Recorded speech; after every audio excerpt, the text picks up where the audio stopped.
Okay, so welcome to another one of these brief team sessions that we do on Wednesdays following convocation. Today will be really brief. I just wanted to kind of go over some basics of copyright and fair use and a permissions request process that you can follow. Hopefully this will be useful for students and faculty.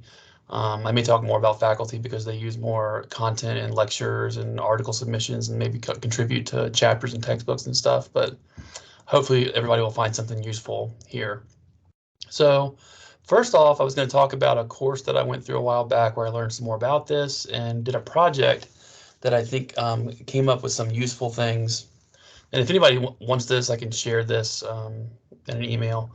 But basically, we worked on this project where we created this flow chart that kind of gives you an idea of whether or not you need to request permission for content that you're using. You can see it starts with what you want to share. There's a link here for the public domain by Cornell. You can actually check to see if the content you want to use is in the public domain. You want to determine if it's for commercial or non-commercial purposes. Most of what we're doing here is non-commercial, and then you'll check if fair use applies, and then you'll check if it's part of a licensing agreement, and if it is, you seek permission.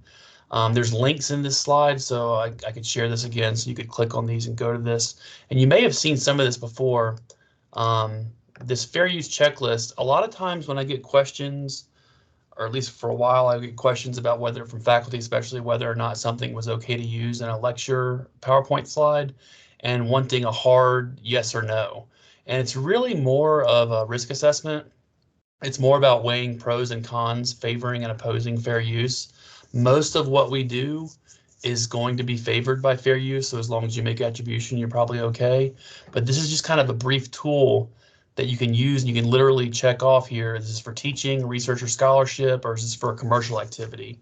So for a commercial activity, it may be something where if you're contributing something to a textbook chapter, as I know some faculty do sometimes, or something commercial, then that would be opposing fair use. But most of what we do in-house, especially with lectures, things like that, that's going to fall under this teaching and research and scholarship, nonprofit educational institution. Again, this is a published work, whether it's factual or nonfiction based. If we're only using a small quantity of it, you can see these stack up pretty quickly. And basically, you just check off those on the left and those on the right and see which one it falls under. So it's really more of a risk assessment. If you do find something that, and there's a link to this fair use checklist if you go to the LUCOM course guides and textbooks or the LUCOM LibGuide. If you look under quick links, there's a link here for the fair use checklist, and it's just there. You can download it, or I can send it to you, whatever you like.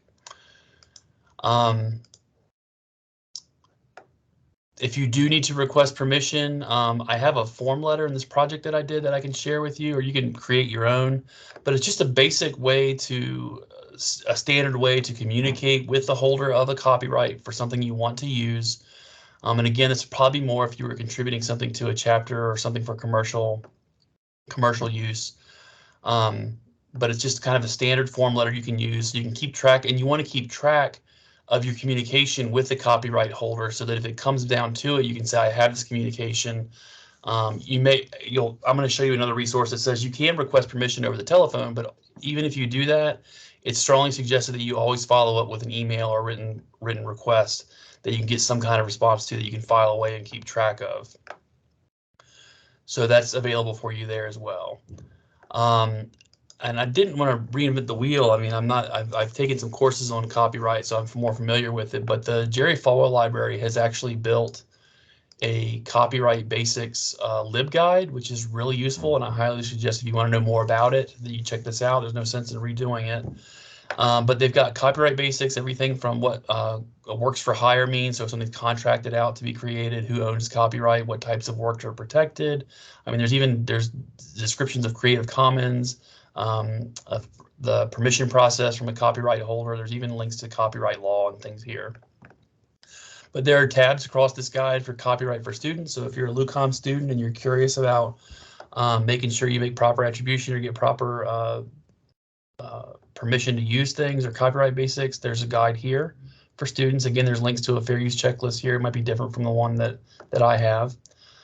There's also a tab for copyright for faculty. So this is definitely going to be more for faculty creating PowerPoints for lectures, maybe doing manuscript submissions for article publication, or again, for that instance, I know we've had some faculty contribute to chapters and textbooks that were being published. But again, things to consider as a faculty member or as a student. There's links here to Creative Commons images, media, audio, and well, maybe not audio and sheet music we wouldn't use, but open educational resources, which we have links to some open textbooks on our LibGuide. But if something's in the public domain, it's free to use. You would still want to make attribution, but this is just kind of a description of what the public domain is and what Creative Commons is and how that works for you. And again, they have another guide here, another tab for asking permission. And just kind of guidance on how you do that, how you find out who holds copyright, whether it's the publisher or someone else, or whether it was a work for hire, and then steps for making the request and tracking what information you want to collect and track for that permission that you've requested.